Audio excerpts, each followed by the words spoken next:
Hi, everybody. Okay, so welcome to the Module 5 lecture video. And in this video, I'm going to be talking about Radicalism of the American Revolution by Gordon Wood. So hopefully you've had a chance to, dive into the text, make sense of it, or attempt to make sense of it for yourself, answer some of these reading questions, which, by the way, I'm going to be going over, probably not kind of one after another, but definitely I'll supply you with uh, the answers to the reading questions, so you could see if you were on the right track with your answers. And yeah, let's go ahead and dive into this book. Or actually, before we do that, let's see.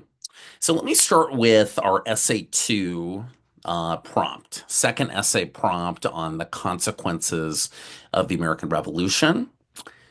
Yeah, if you want to pause the video and take a look at that.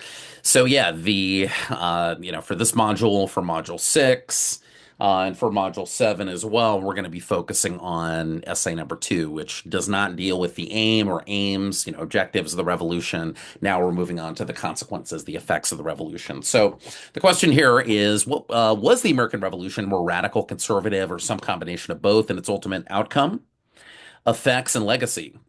Discuss different interpretations of the revolution's consequences and assess the veracity of these interpretations. What do you think is the best explanation or combination of explanations for the primary effects of the revolution? So there's a couple different components of this, right? Basically, I'm asking you to discuss different interpretations of the revolution's consequences. And one of those interpretations we're going to talk about today. Wood's book obviously focuses in large part on the consequences, the effects of the revolution. So, but also we're gonna, start thinking about what do we think about Wood's interpretation of the effects of the revolution, right? Which is sort of the second thing that I'm asking you here, right? Assess the veracity of these interpretations. So we're going to start by kind of assessing the veracity of Wood's interpretation. But obviously, the first thing we have to do here is make sense of the interpretation. So what is Wood basically saying in Radicalism of the American Revolution?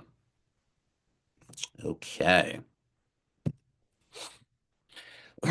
Okay, so Radicalism of the American Revolution is, I would say, essentially an extended interpretive essay, divided into three different sections. So it's almost like three different extended interpretive essays.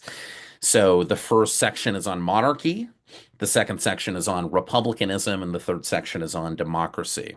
Um, And you kind of put this all together, and this is Wood's comprehensive assessment of the meaning and consequences of the American Revolution. This is basically a major attempt at synthesis on the part of Wood. Wood effectively or draws effectively upon, a vast secondary literature, much of it quite recent, or at least recent when the book came out in the, I think, early 1990s. So he draws on a vast secondary literature relating to virtually all aspects of American history from the middle of the 18th century. In that case, we're talking about British colonial North American history, all the way into the age of Andrew Jackson in the 1820s and 1830s of, the early, pre-Civil War United States. Okay. So Wood insists from the outset that the revolution, regarded by most people today as socially conservative, he disagrees with that. He says that it's not socially conservative. It's, quote, as radical and as revolutionary as any in history, end quote. Indeed, he calls it, quote, one of the greatest revolutions the world has ever known, a momentous upheaval that not only fundamentally altered the character of American society, but decisively affected the course of subsequent history, end quote. Excuse me. So, by demolishing what remained in 18th century America of a monarchical order, with its familiar emphasis on kinship, on patronage, on hierarchy, and dependency, the revolution made possible the emergence, according to Wood, of a new society unlike any other that had ever existed. So, Wood argues that almost overnight, and seemingly imperceptibly, really without anyone quite realizing that this change was taking place, Americans fundamentally changed the ways in which they related to one another and became, quote, the most liberal, the most democratic, the most commercially minded, and the most modern people in the world, end quote. Above all, the revolution destroyed aristocracy, according to Wood.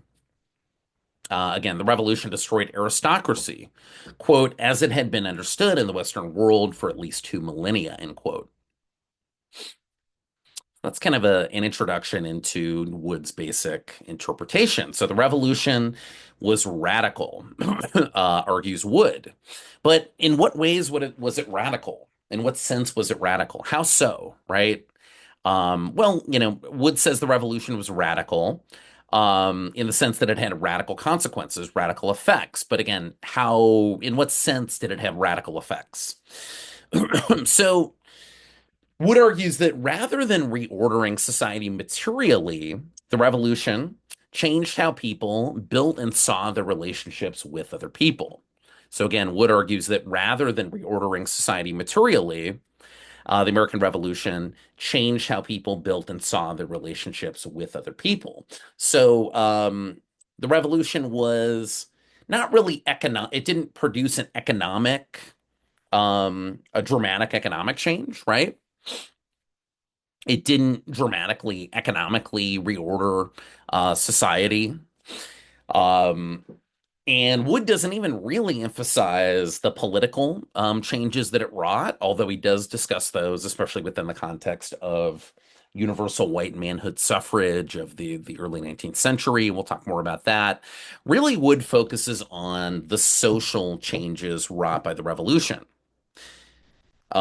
So he argues that the revolution produced essentially a societal leveling of hierarchy, that the founders, and this is important, and we'll talk more about this, societal leveling of hierarchy, a demolishing of hierarchy that the founders neither expected nor particularly wanted. Quickly, before I go on, let me talk about the different kind of the similarities and differences between Balin's and Wood's interpretations, because I think this is interesting and this is something potentially that could relate to this essay question. So, I think there's similarities and differences in Wood and Balin's, interpretations, right? So, Wood says that historians have portrayed the revolution as essentially an intellectual event with no social character that was undertaken to preserve the existing structure of society. So again, this argument that the revolution was essentially an intellectual event, it didn't really have a social character. It was undertaken to preserve society, rather than radically reorder society. In a way, this is, essentially the complete opposite of Balin's argument, or essentially what he's describing.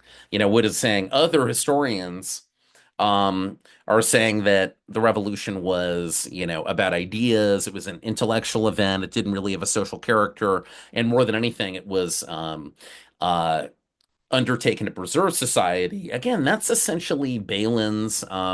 He's essentially talking about Balin's argument. Interestingly, right?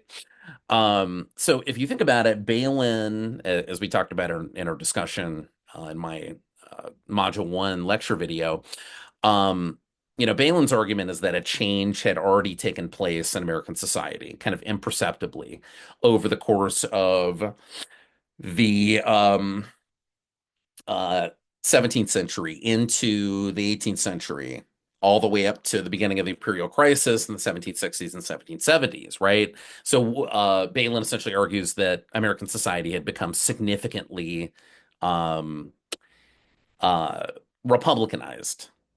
So Americans had become, liberty loving. They created kind of, again, seemingly imperceptibly, this society suffused in liberty, and then the British tried to take it away from them with imperial, tightening the reins of imperial regulations and higher taxes, right?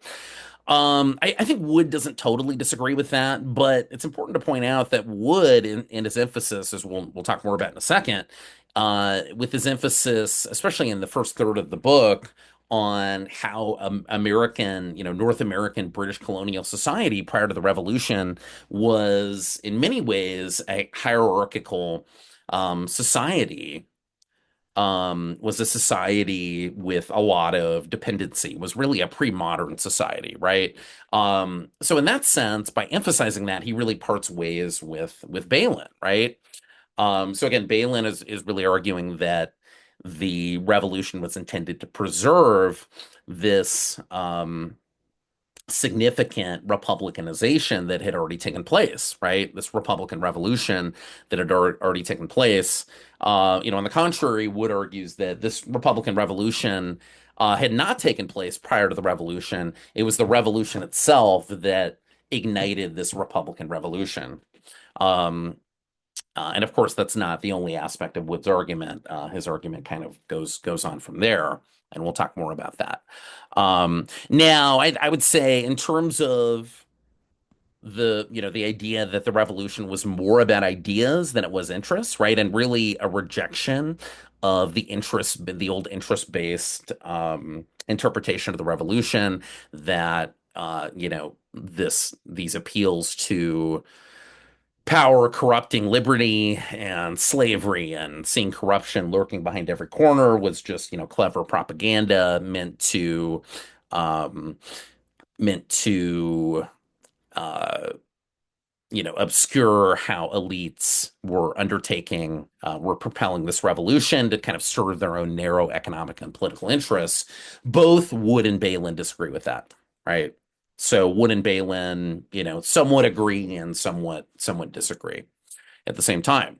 Okay, continuing on. So, in the first section of the book, Wood sets the stage for his great drama by developing a portrait of late colonial America as essentially traditional, pre-modern in its social organization and values. Wood argues that that an even greater premium was placed on paternalistic relationships in a provincial society like the one that existed in British colonial North America.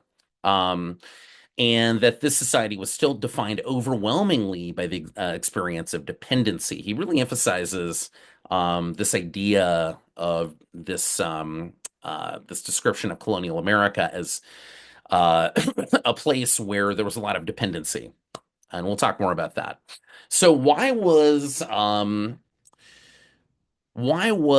late colonial America, the colonial America of the sort of mid 18th century, such a traditional pre-modern, provincial society with a lot of dependency? Well, really, it's for a couple of reasons, right? So Wood argues that this is because, first of all, the colonies were far less commercialized than England.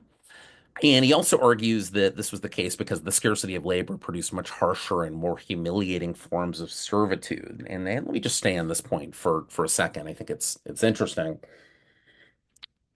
So something that historians have focused on for a long time is the fundamental there's similarities, but there's a lot of really important just fundamental basic differences between colonial North America, and this continued even into the early United States, on the one hand, in a place like England or even Europe, especially Western Europe more broadly. One of the main differences is that in Britain, in England, and in Europe more generally, um, basically labor was abundant, and that put a downward pressure on wages. So there was a surplus of population. There was a lot of people competing, and thus there were a lot of people competing for the same jobs. And this was almost the exact opposite of the case in colonial North America, where you had a scarcity of labor, an abundance of land, but you needed essentially landowners never had enough people, uh, uh, you know, that they would have liked, as many people as they would have liked to work this land. So there was a scarcity of labor. That was just kind of a fact of life in colonial North America.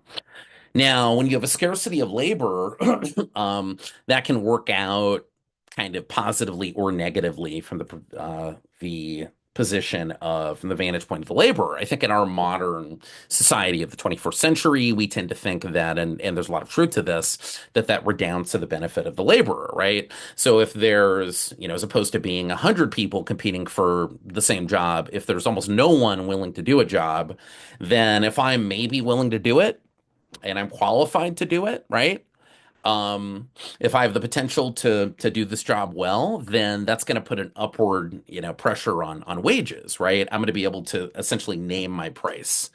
I could be like, well, I'm going to do this job, but you have to pay me 30%, 50%, 100% more, and you have to give me better working conditions, right? um but again, that's kind of a modern context, right? Within the context of this pre-modern society of the early to mid 18th century, colonial North America, um, this scarcity of labor produced humiliating forms of servitude, most especially slavery, right?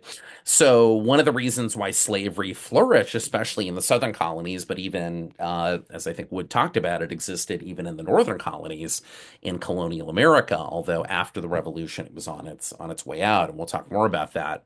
Um, One of the reasons for that is because of this scarcity of labor, right?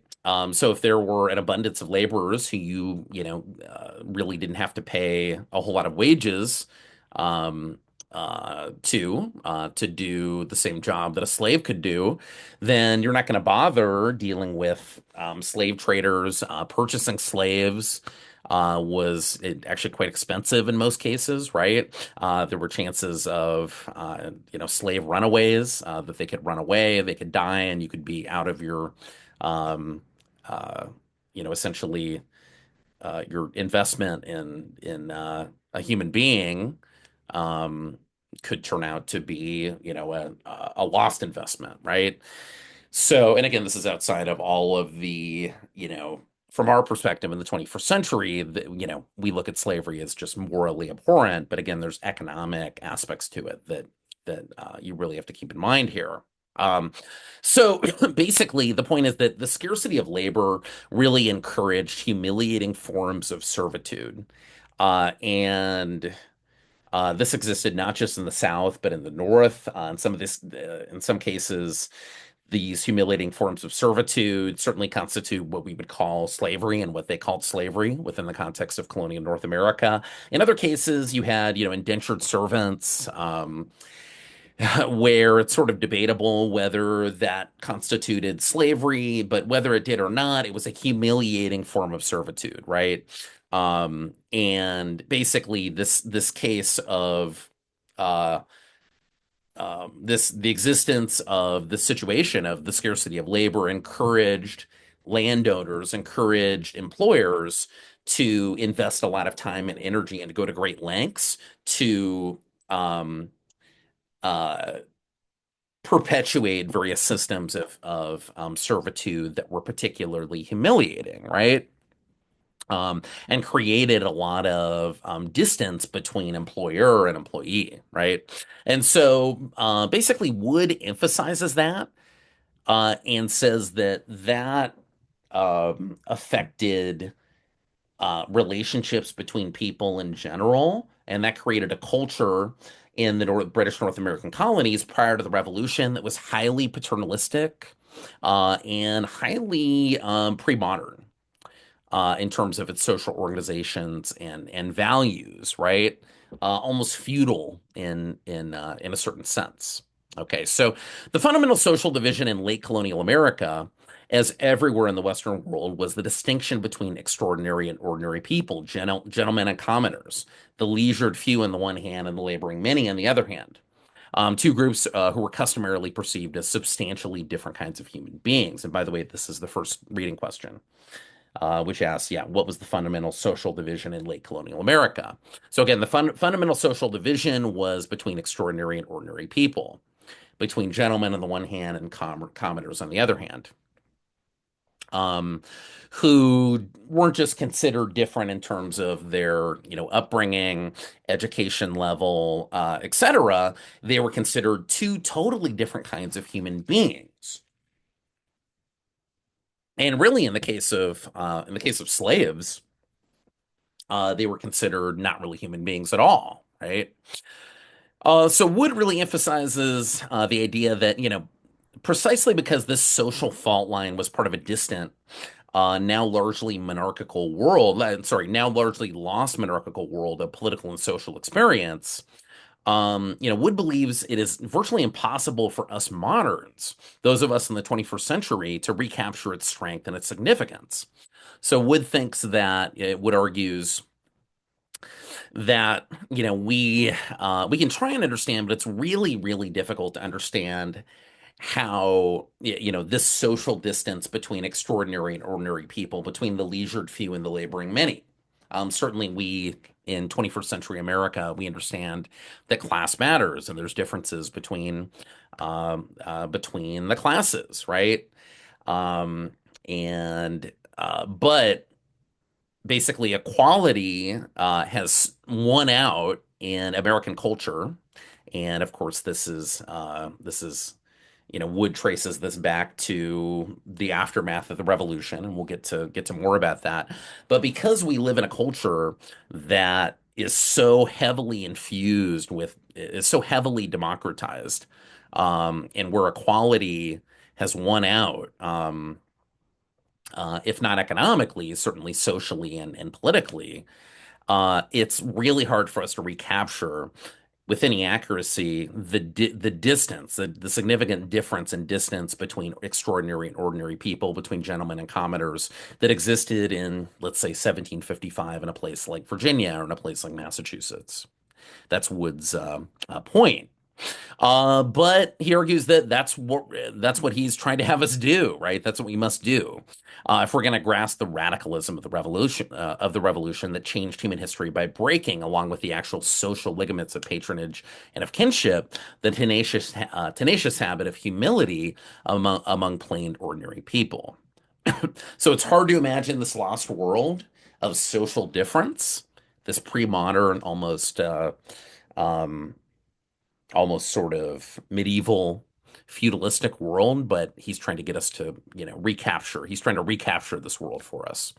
So in the middle section of the book entitled Republicanism, Wood develops the novel argument that republicanism as the ideology of the Enlightenment was a common and integral part of monarchical culture everywhere in the 18th century Western world.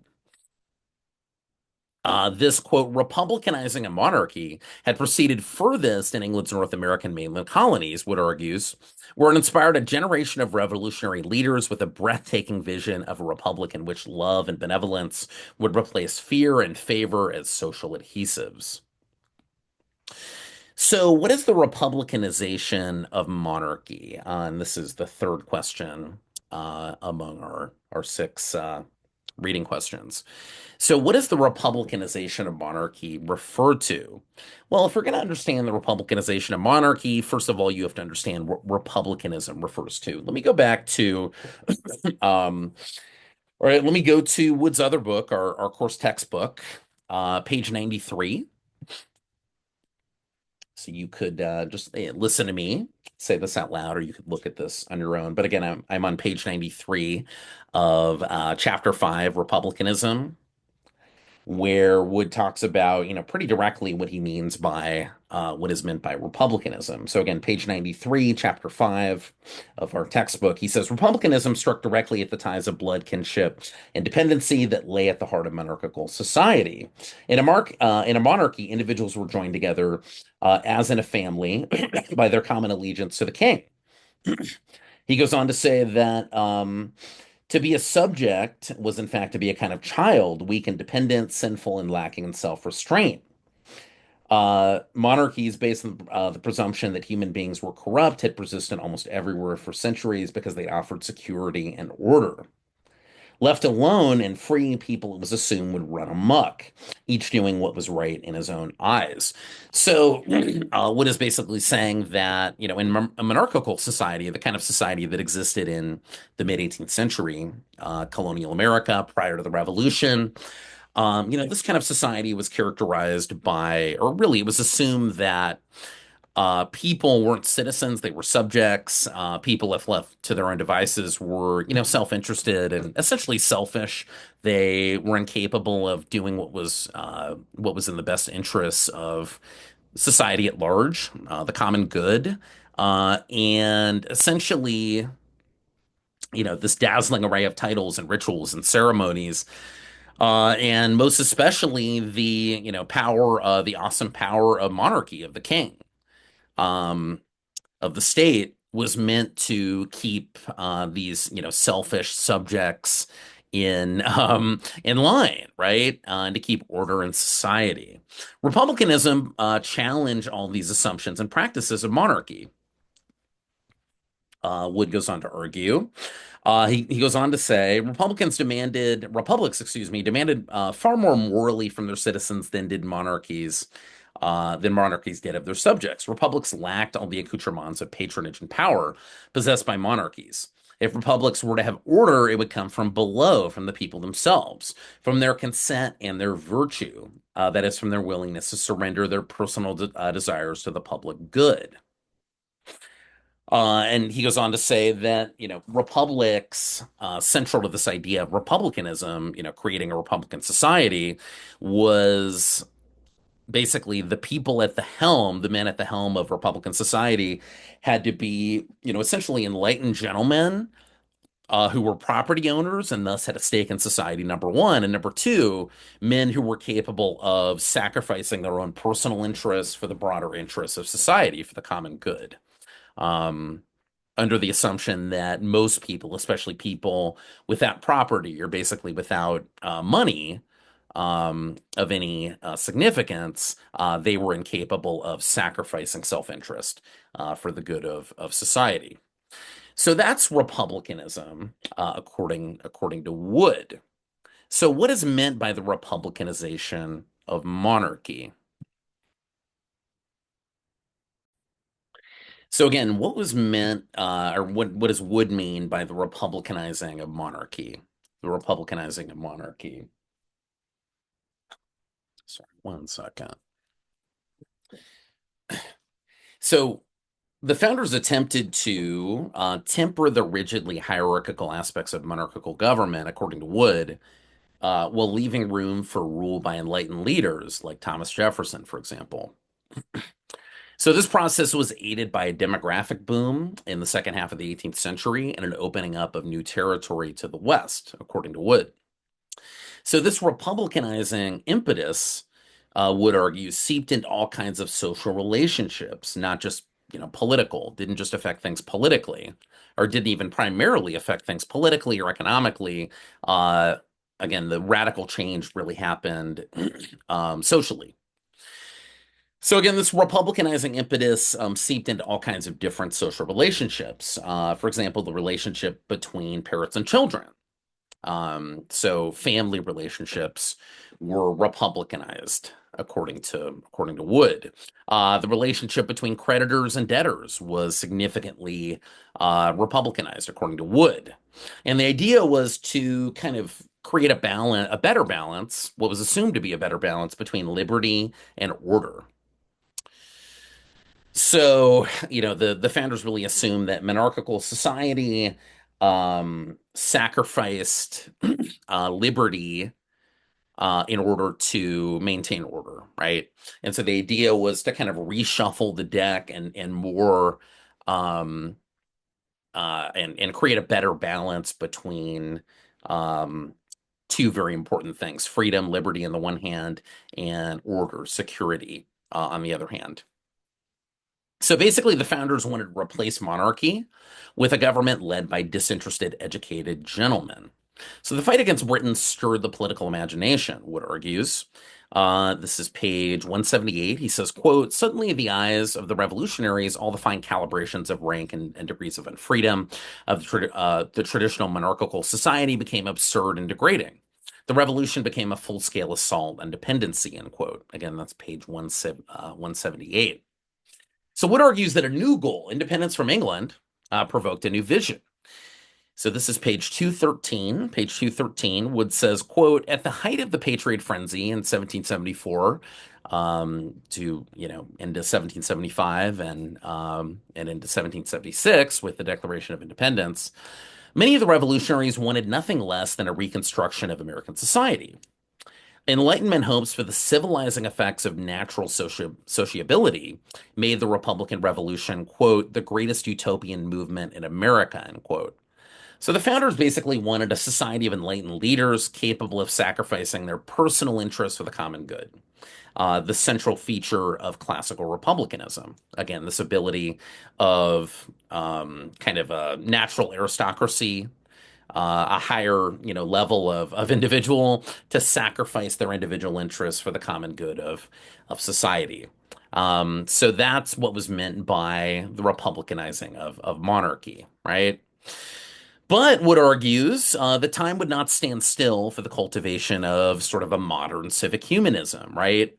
Um, the evolution from monarchy, from essentially a pre-modern, society heavily infused with the trappings of monarchy, um, uh, the transformation of that society to a more republicanized society, the transformation didn't stop there. It took on a logic of its own and a life of its own, and that's what we're going to talk about right now.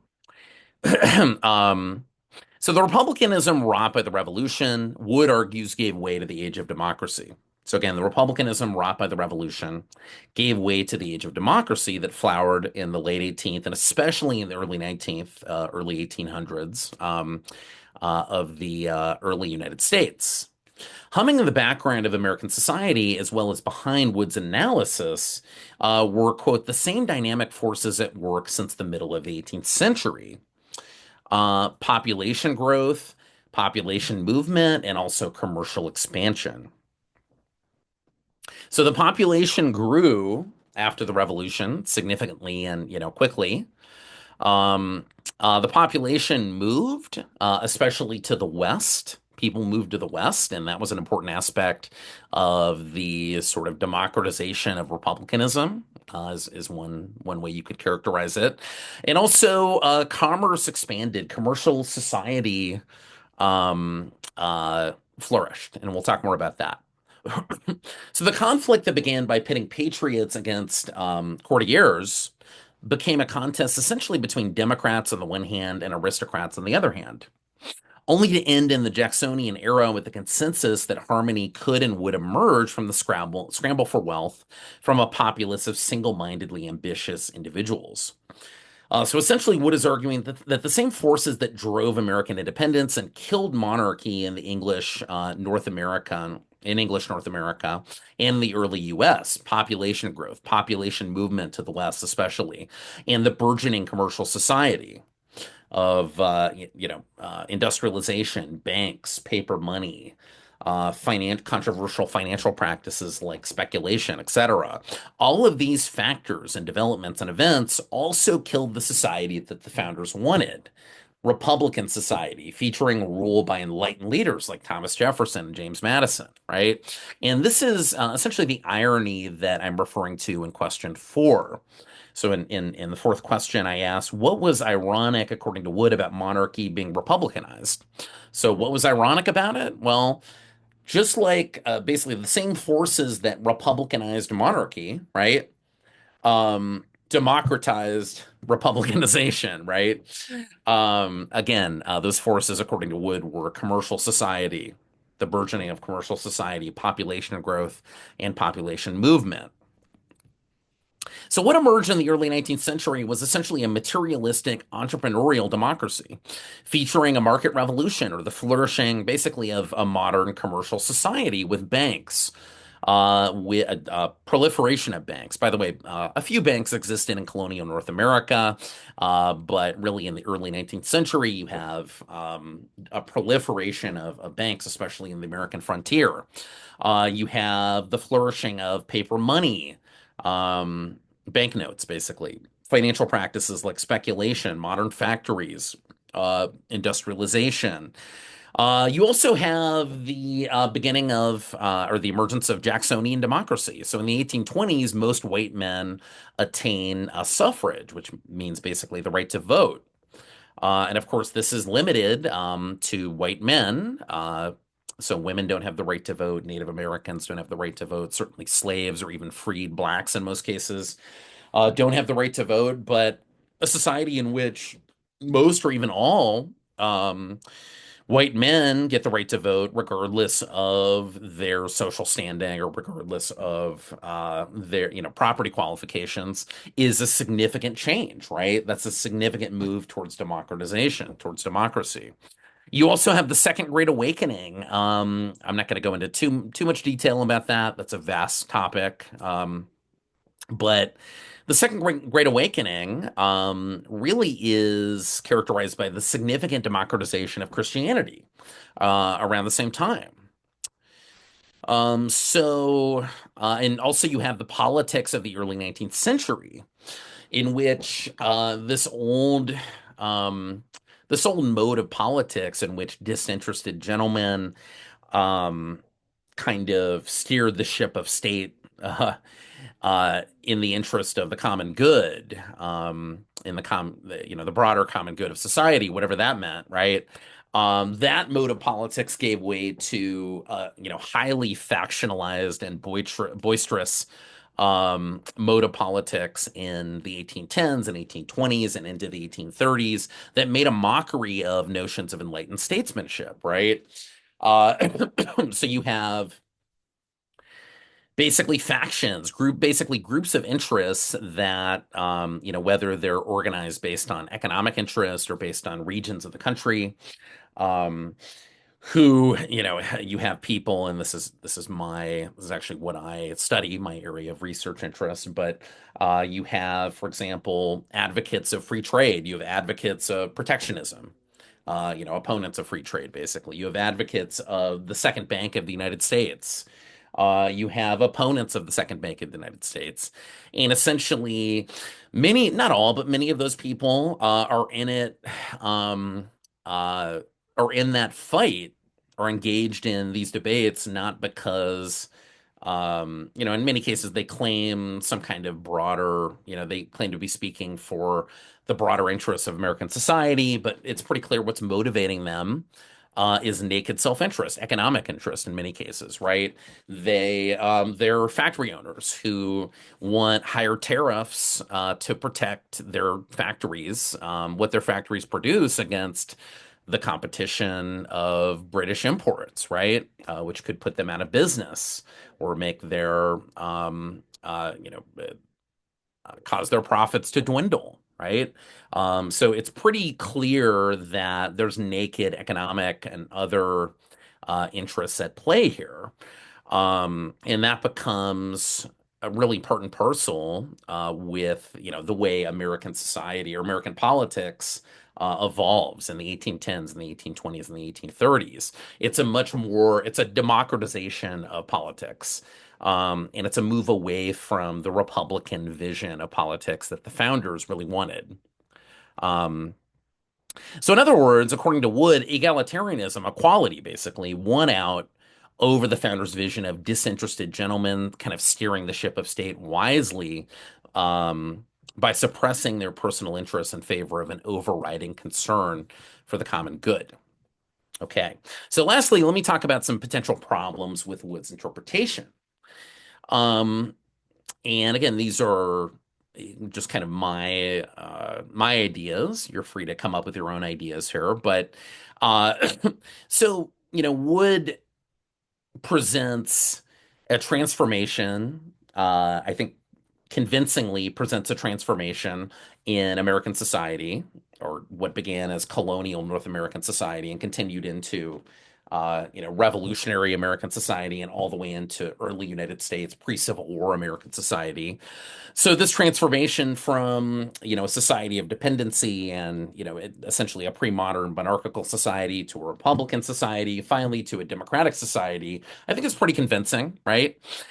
But where does the revolution actually fit into this? I think that's less convincing. That's less clear from reading radicalism of the American Revolution, and that's a critique that other scholars have kind of levied at Wood. So make what you want of that. You're free to disagree with that, but I think the critique here is that um, it seems convincing that the revolution, the events of the revolution, meaning the imperial crisis, the protests over the Stamp Act, the Boston Tea Party, and certainly the War of Independence, and then America actually gaining independence after many long and bitter and grueling years of war, and then the Confederation period of the 1780s. All of these seem to have something to do with this broader transformation that Wood is articulating here. But how do the two map onto each other exactly? And as other, scholars have pointed out, and I would have pointed out, and I would certainly agree with this, it seems likely that this transformation would have taken place even in the absence of a revolution, right? So let's say, Americans are mad to a certain extent about tea and taxes and regulations, but England and America sort of go to marriage counseling and work things out, and colonial North America continues on its merry way within the context of the British Empire, similar to, the Canadian provinces uh, the northern section of North America did, right? And other parts of, let's say the British Caribbean, places like Barbados and Jamaica that continued to be a part of the British Empire into the early 19th century, right? Let's say America went in that direction. Would these transformations still have taken place? It seems likely that many of them would have taken place. Probably there would have been differences. But again, how does the revolution actually map onto this broader transformation? I think that's less clear from reading Wood's interpretation. Um, the other problem here, I think, is slavery. And again, this is another criticism that's been levied at Wood by many, many very respected historians. So it's difficult to understand how, in a book of almost 400 pages that focuses not just on ideas, but on the developing structure of American society, that the critical subject of the relationship between slavery and the Revolution and the emergence of this democratic America in the early 19th century, the overlap between those things really, Wood doesn't really talk about this at all. Really, it's that subject, the subject of how slavery maps onto this whole, maps onto the Revolution, and how the revolution influenced this democratization of American society, this radical democratization of American society. Wood really doesn't pay attention to this. So, Wood, to the extent that he does address this question of how slavery fits into this broader narrative, he suggests that in some crucial respects, the revolution weakened the institution of slavery and made its continuation problematic. So some historians would agree with that. The problem with that is that historical scholarship, especially in the last 20 or 30 years, has presented a lot of evidence that after the revolution, so in the early national and especially in the antebellum period, certainly you had significant democratization, political democracy, social democracy, commercial society flourished. Wood is quite right about that, right? Um, but at the same time, slavery flourished. Slavery didn't seem to be on its way out in the 1810s and 1820s and 1830s. Slavery really got its second wind. Slavery expanded, and more than anything else, the political economic regime of slavery, which originally was built around, especially in the South, tobacco cultivation and rice cultivation in places like South Carolina and Georgia, really that was transferred to cotton cultivation, especially in the Southwest. The Southwest, and in that context, refers to places like Alabama, Mississippi, Louisiana, etc. And so this really gave slavery new life, right? And of course, that's what, more than anything else, made slavery controversial. Um, and then that controversy leads to comes to a head, comes to a zenith in the Civil War, right? But again, this uh, really you could tell an alternative story to the one that Wood is telling of bondage and freedom both dramatically expanding, right? And Wood, I think it's a pretty convincing critique to levy at Wood to say that Wood kind of ignores this significant interpretation. Okay, so hopefully that helped you make sense of Wood, radicalism of the American Revolution, and yeah, thanks for listening.